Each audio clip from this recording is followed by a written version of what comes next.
اقرأ كتاب الله ترق جنانه وتنل عظيم الأجر والغفران. السلام عليكم ورحمة الله وبركاته. رب اشرح لي صدري ويسر لي أمري واحلل عقدة من لساني يفقه قولي. ربنا زدنا علما. اللهم فقهنا في الدين. Inshallah, in this lesson we shall cover two topics. One is about the huruf, the letters in the Arabic alphabet, and two is about Hamzah. When it comes to huruf, we see that the letters in the Arabic alphabet are divided into two broad categories. One is huruf al-shamsiyya, two is huruf al-qamariyya. Huruf al-shamsiyya is translated as sun letters, whereas huruf al-qamariyya is translated as moon letters. There are 15 huruf al-qamariyya moon letters in the Arabic alphabet and 14 sun letters in the Arabic alphabet. Now, what are the 15 huruf al-qamariyya? They are alif or hamza, ba, ain, ghain, jim, ha, kha, fa, qaf, kaf, mim, waw, ha, and ya. And the 15 huruf al-qamariyya are tha, ta, sin, shin, dal, ذال, صاد, ضاد, را, zay, ta, dha, lam, and noon. The main thing that we have to know when it comes to huruf shamsiyya and qamariyya is the change that occurs to the word when the letters alif and lam are added to it. In Arabic grammar, the letters alif and lam together is an indication of the definiteness of a word. For an example, the word baytun is indefinite, whereas if we add alif lam, al-baytu will mean the house, which makes it definite. It also has to be noted that once alif lam is added, the tanween is removed, because tanween is an indication of indefiniteness. Like in Arabic grammar, it would be incorrect to say a house. Likewise, in Arabic grammar, it is incorrect to say al-baytun. It could be a house or the house. Likewise, it could be baytun or al-baytu. That is, alif lam and tanween cannot occur at the same time. If it does so, then it is grammatically incorrect. Having said that, when alif lam is added to a huruful qamariyya, that is a moon letter, then the lam is pronounced. For an example, al-qamar, al-khannas, al-ma, al-mustaqim, al-yawm, al-kitab. But when it comes to huruf al-shamsiyya, when the alif lam is preceded, then the lam is silenced and a shadda is added to the harf shamsiyya. For an example, ad-din, ar-rahman, Allah, an-nas, an-nabi, at-taghut, al-dhulumat, and so on. So alhamdulillah, with this we have completed half of the chapter. Now we shall talk about the topic 2, which is about Hamzah. First, let's talk about the differences between alif and Hamzah. We have to know that alif is only used for mad, that is, it is used for elongation, whereas Hamzah is the actual letter with the sound of a. For an example, in the word ad-dallin, the first alif is actually not an alif, rather it is an Hamzah that is sitting on an alif, if I should say. But when it comes to the second alif that is attached to the letter dad, it is the actual alif and it is used for elongation. Alif mad, ad-dallin. Fatha followed by alif. It forms an alif mad. When we talk about Hamzah, it is divided into two categories.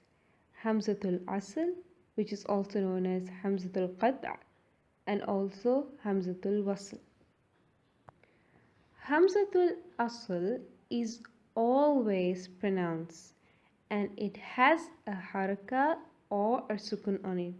For an example, inna, the Hamza is pronounced. Nu'minu, innu minu, the Hamza as a sukun. Therefore, it is Hamzatul Asl. Illa, again here, the Hamza is pronounced. But when it comes to Hamzatul Wasl, it is ignored when it is joined with the previous word. For an example, we have a Hamzatul Asl. Al-Kitab, again we have a Hamzatul Asl, if you are pronouncing it that way.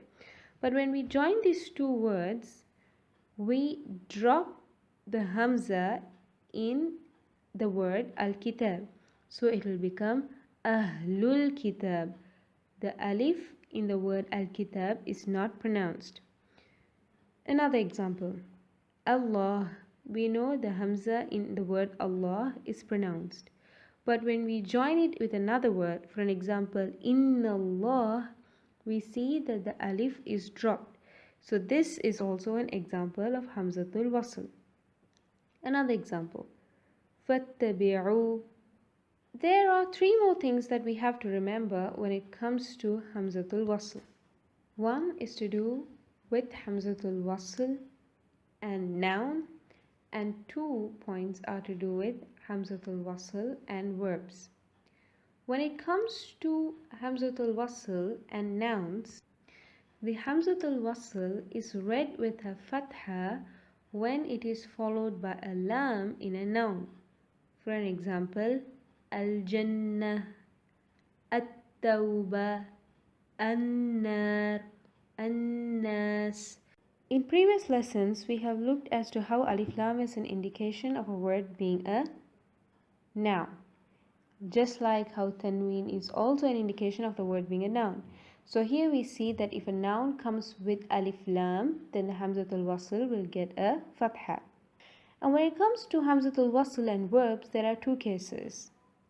In both the cases, we have to look at the third letter of the verb.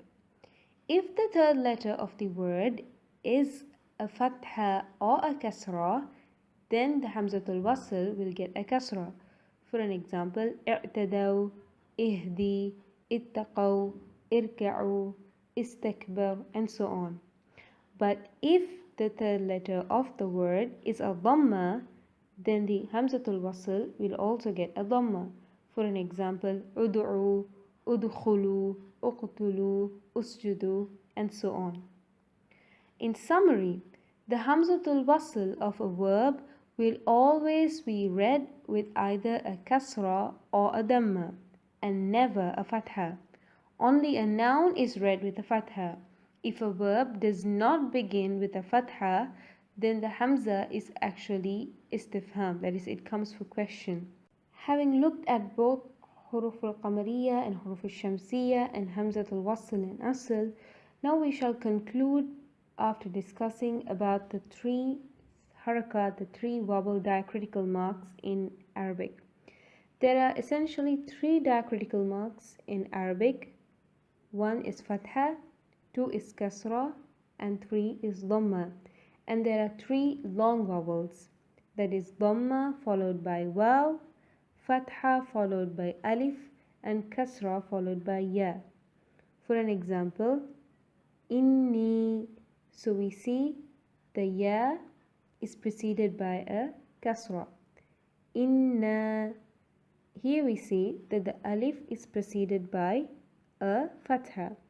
And qu, here we see that the waw is preceded by a dhamma. And the state of being without a haraka is indicated by a sukun on a letter.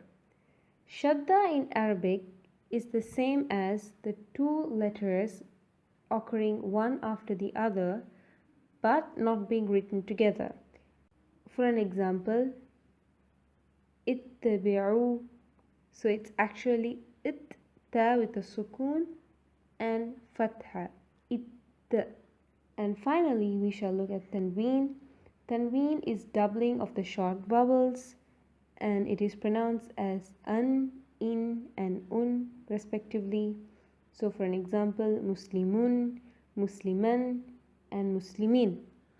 And it has to be noted that when we are using the tanween of fatha, there is a principle that the tanween of fatha is followed by an alif. So when it comes to musliman, you would not just end with the meme, rather you would add a alif. Alhamdulillah, with this we come to the conclusion of this chapter. Assalamu alaikum wa rahmatullahi wa barakatuhu.